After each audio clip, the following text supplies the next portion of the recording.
अर्थ स्पष्ट नहीं हो पाया, इसमें 0 मार्क्स मिलेंगे। अब इसके लिए हम लोगों को क्या करना पड़ेगा कि ऐसा वाक्य प्रयोग, जैसे कभी कभी डायलॉग फिल्म वगैरह में बोला जाता है, जैसे 16 फिल्म का डायलॉग है कि कोई कहा है कि जब गिदड़ की मौत आती है तो गांव छोड़ करके शहर की तरफ भागता है। यानी शहर में तो लोग रहते हैं, गांव में लोग कम रहते हैं, जंगल झाड़ में ज्यादा रहता है, तो जिसकी मृत्यु करीब होती है वह शहर में जाएगा तो कोई ना कोई आदमी देखेगा तो मार डालेगा, है ना। तो उसी तरह से हम लोग इसमें अगर वाक्य बनाएंगे, इतना जानदार बनाएंगे तो वाक्य बनाते ही वाक्य से ही पता चल जाएगा कि मुहावरा का अर्थ जो है भाग जाना, अर्थ स्पष्ट हो जाएगा। तो कैसे बनाएंगे वाक्य, तो इसको देखा जाए। हम लोग लिखेंगे, बिल्ली को देखते ही चूहे 9 2 11 हो गए। वाक्य बना रहे हैं, बिल्ली को देखते ही, बिल्ली को देखते ही चूहे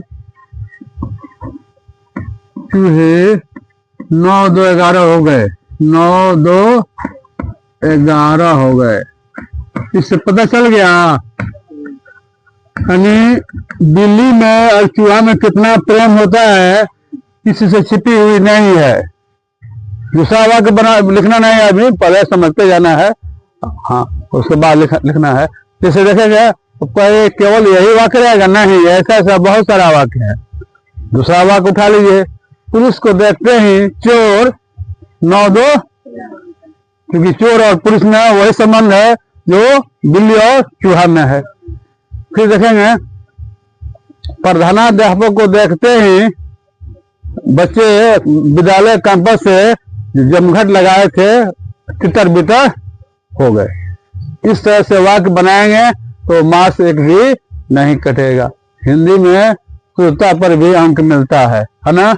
आग बबूला होना, क्रोधित होना, क्रोध किसी को कब आता है, हाँ तो कोई सामान जो है किसी का कोई तोड़ दे, चाहे जो भी हो उसी पर ना, चाहे किस तरह की है ना, ऐसा काम जो नहीं करना चाहिए, उससे आदमी जो है आग बबूला हो गया।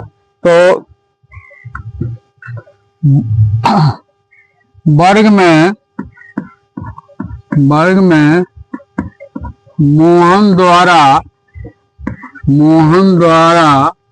बेंच में डेस्क, मोहन द्वारा बेंच तोड़े जाने पर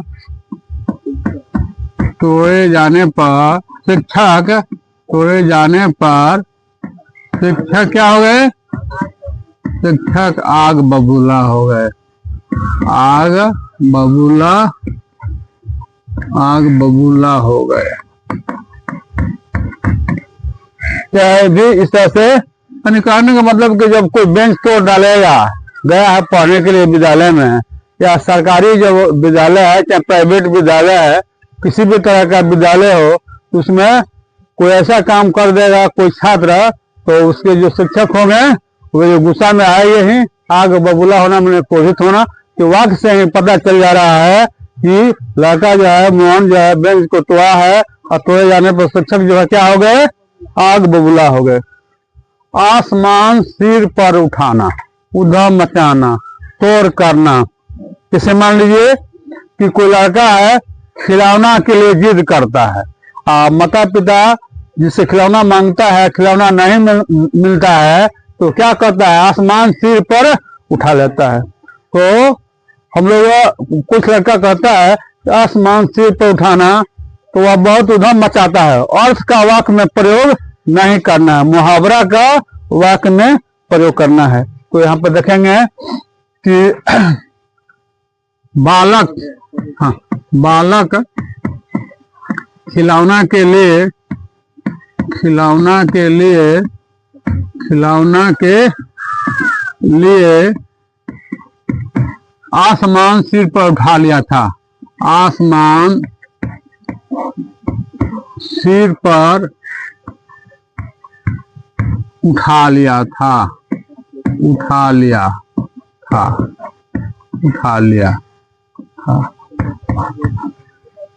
हाँ,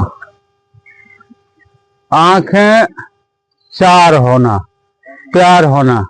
अब इसमें कोई वह को लिख देगा, मान लीजिए लड़का कि आंखें उसकी मेरी आंखें चार हो गई, तो यहाँ 0 मार्क्स मिलेगा। इसके लिए सही वाक्य बनाना है। मुहावरा तो है ना सब है, लेकिन वाक्य को स्तरहीन वाक्य नहीं बनाना है। आंखें चार होना, प्यार होना। जनक वाटिका में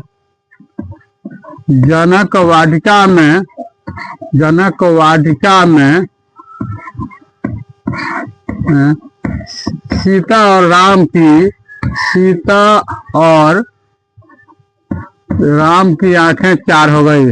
राम की आंखें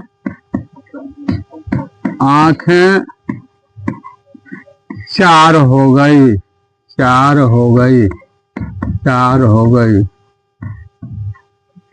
जैसे मान लीजिए जनक वाटिका, जनक जी का फुलवारी था, उद्यान था, उसी में वो लोग सुबह सुबह धनुष जगह था, उसमें मुनि जी बुला करके अपने साथ जो है ले गए थे। तो टहल रहे थे ये लोग राम लक्ष्मण, और सीता भी अपनी सहेलियों के साथ पूजा करने जा रही थी दुर्गा जी की। तो सीता की नजर पड़ी राम पर और राम की नजर पड़ी सीता पर। तो राम की कितनी आंखें थी? 2। सीता की कितनी आंखें थी? तो 2 और 2 कितना हो गया? 4। तो आंखें तो 4 हो गई, एक दूसरे को खूब बढ़िया से दोनों देख लिए। तो मन ही मन में है ना, सीता के मन में भावना जगी कि आगे वाले जो सांवले रंग के हैं, अगर काश धनुष तोड़ देते तो मेरी सगाई जो है, मेरी निकाह जो है ना, किससे हो जाती? राम से होती। राम भी सोचे कि आगे वाली जो जा रही है, काश वह सीता रहती तो मैं धनुष तोड़ करके उससे मेरी शादी हो जाती है ना, उससे मेरा विवाह हो जाता। तो यही है आंखें चार होना। तो जनक वाटिका में सीता और राम की आंखें चार हो गई। कान देना, ध्यान देना, इसका कैसे बनाएंगे? हमें अपने शिक्षक की बातों पर,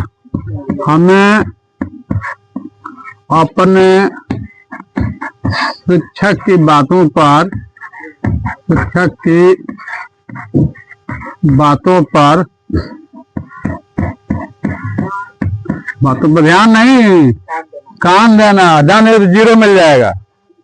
हाँ, कान देना, हमें अपने शिक्षक की बातों पर कान देना चाहिए। कान माने कान नहीं काट कर दे देना है, ध्यान देना है। हाँ, बातों पर कान देना चाहिए, कान देना चाहिए।